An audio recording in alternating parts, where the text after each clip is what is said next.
হু হা করে জোর আওয়াজ পুরো জঙ্গলে ছড়িয়ে পড়ে।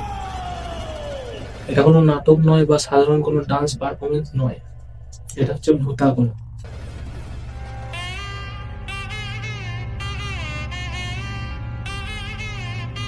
সিনেমা কান্তারা সেই রহস্যময় প্রথাটাকে টিভির পর্দার মধ্যে জীবন্ত করেছিল।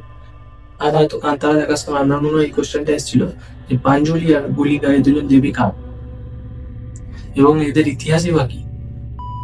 এই গল্পটা ভগবান শিব পার্বতী থেকে ভগবান বিষ্ণু অব্দি যায়। আজকে আমরা এই কাহিনীটাকে জানাবো। আর এই রহস্যময় সফর শুরু হয় আর এই রহস্যময় কাহিনীটা শুরু হয় জঙ্গলের প্রতীকটা।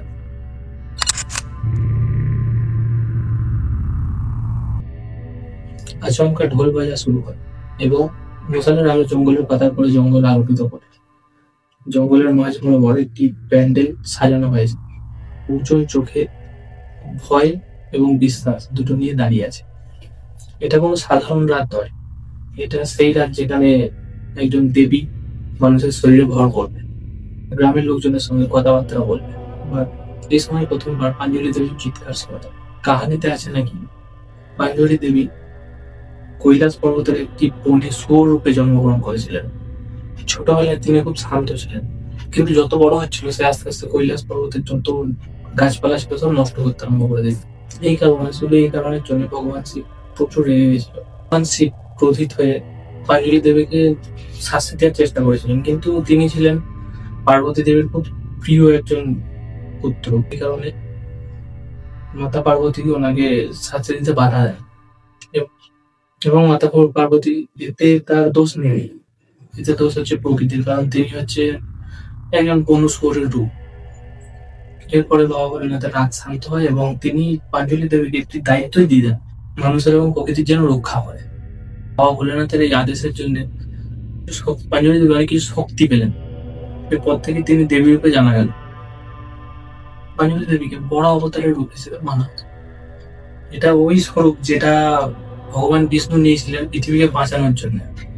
কিন্তু এখন অব্দি আমরা গল্প থেকে যা জানতে পারলাম সেটা হচ্ছে পাঞ্জলি দেবীর মূল উদ্দেশ্য ছিল হচ্ছে প্রকৃতি মানুষ এবং জমি জায়গা রক্ষা করা। ক্ষতি আসবে এই জন্য তুলনাড়ু অঞ্চলের কিছু কিষানের এখন অব্দি বিশ্বাস আছে যে খরা বা বন্যা বা কোনো পশু পাখি যদি ফসল নষ্ট করে দেয়, পাঞ্জলি দেবীর পুজো করলে সেটি রোধ করা যেতে পারে। এবং পাঞ্জলি দেবীর পূজাই হয় ধান, কলা, লাড্ডু এবং নারকেল দিয়ে। এটা তো ছিল পাঞ্জলি দেবীর উৎপত্তির কাহিনী। এবার আমরা আসবো আসল ঘটনা যে কিভাবে কোনো দেব মানুষের শরীরে চলে আসে।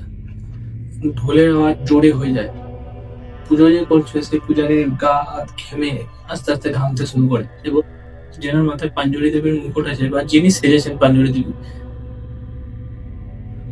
তার চাল আস্তে আস্তে বদলে যায় এবং নিঃশ্বাস প্রশ্বাস ভারী হয়ে যায়। এরপরে তিনি কোনো সাধারণ মানুষ থাকেন না, তিনি তখন হয়ে যান পাঞ্জলি দেবীর রূপ।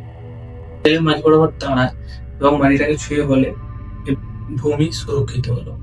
তখনই বুঝতে পারেন যে হ্যাঁ, এবার জমি জায়গা ক্ষেত ফসল যা আছে পাঞ্জলি দেবী সব দেখাশোনা করছে, বিচারও করেন।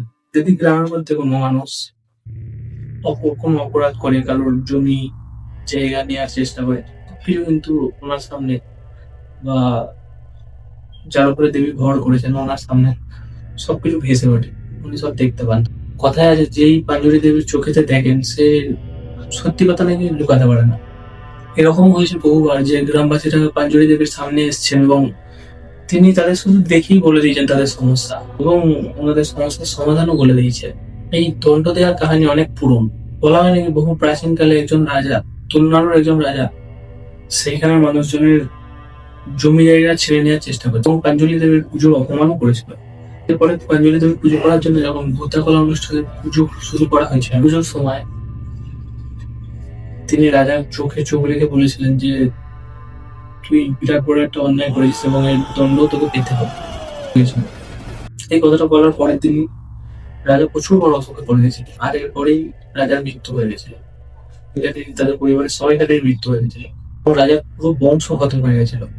এরপর থেকেই চলে আসছিল যে পাঞ্জলির থেকে বড় ন্যায় দীক্ষ আর কেউ নেই। আর এইটাই কারণ ছিল যে তুলনাড়ুর গ্রামবাসীরা পাঞ্জুরি দেবীকে প্রচুর শ্রদ্ধা এবং ভয় পান। এছাড়াও আমরা আরেকজন দেবীকে দেখেছিলাম কান্তারা মুভির চ্যাপ্টার 1-এ, যার নাম ছিল গুলিকা। যে পাঞ্জুরি দেবী তো তাও অনেক বেশি দয়ালু এবং ভালো, কিন্তু উনি নাকি ক্ষমাও করে দেন। গুলিকা এরকম ধরনের দেবী ছিলেন না। তিনি কেউ কোনো অপরাধ করলে তাকে কোনোদিন ছাড়তেনও না, ক্ষমাই করতেন না। আর এই কারণে তুলিনাড়ুর লোকেরা কিন্তু পাঞ্জুরি দেবীর থেকেও বেশি গুলিকা দেবীকে ভয় খান।